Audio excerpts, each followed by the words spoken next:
This is the Bahamas Tonight, the Northern Edition. Good evening, all. I'm Shasheena Rolle. As always, it's so great to have you with us. Topping news, the Grand Bahama Shipyard is making headlines tonight. The ship care facility that has been fighting scathing criticisms for its reliance on foreign labor is celebrating a major achievement among its Bahamian workforce. The multi-million-dollar industrial plant is investing in training, and a number of Bahamians are now internationally certified. Sabrina Brown reports. 13 Bahamians are among a group of 39 workers at the Grand Bahama Shipyard who are now qualified to work anywhere in the world after 3 weeks of intense training. The industrial workers recently received certification in various areas of the business. Executive Vice President of Operations, Ruben Bird. We ended up giving 28 certificates out for scaffolding.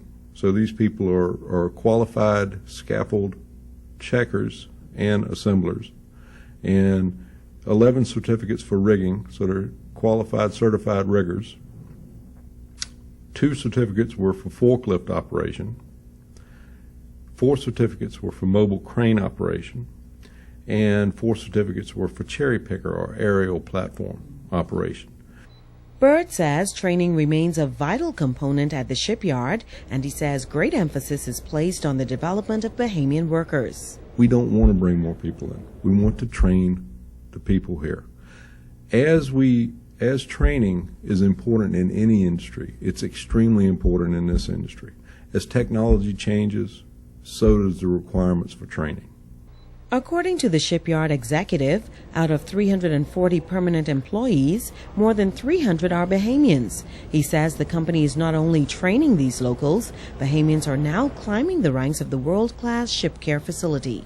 In the past 4 years, the supervision has increased, the Bahamian supervision has increased here by 71%. All right?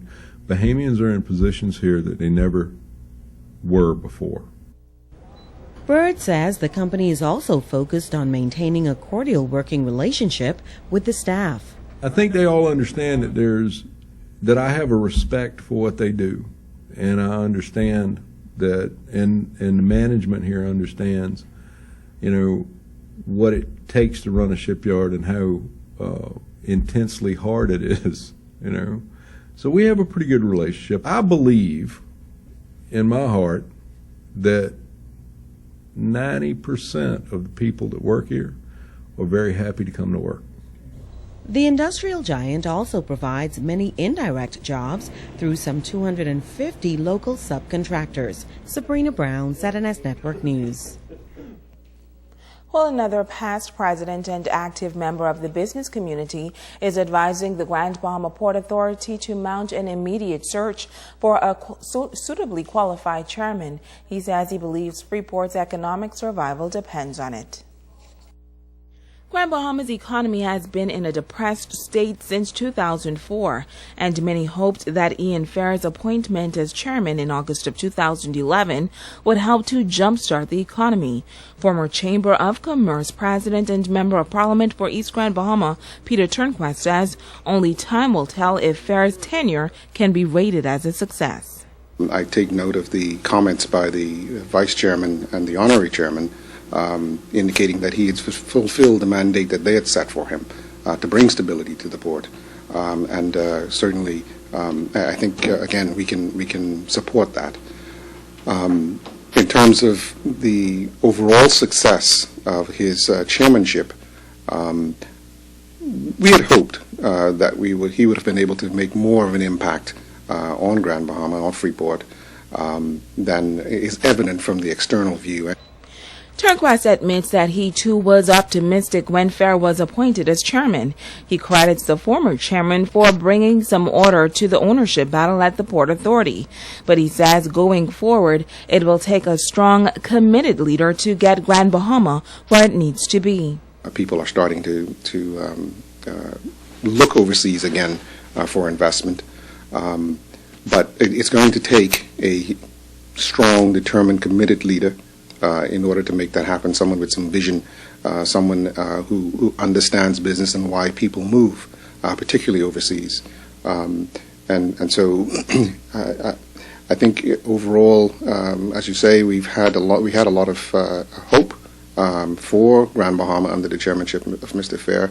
I don't think it is necessarily any failing on his part that we have not achieved what we want to achieve.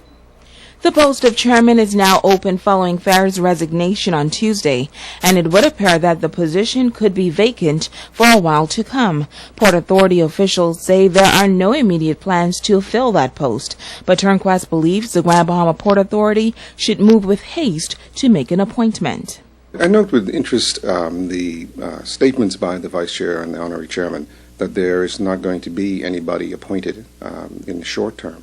I believe that would be a huge mistake. The Port Authority needs a leader. As I say, it needs somebody who has some vision, has some experience, has some international exposure, understands business.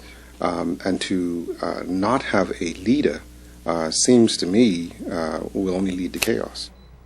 Meantime, the former chairman cites personal and professional commitments as the reason for his resignation. He says he can no longer provide the hands-on approach that is needed going forward. Stay with us. There is more news right after this break.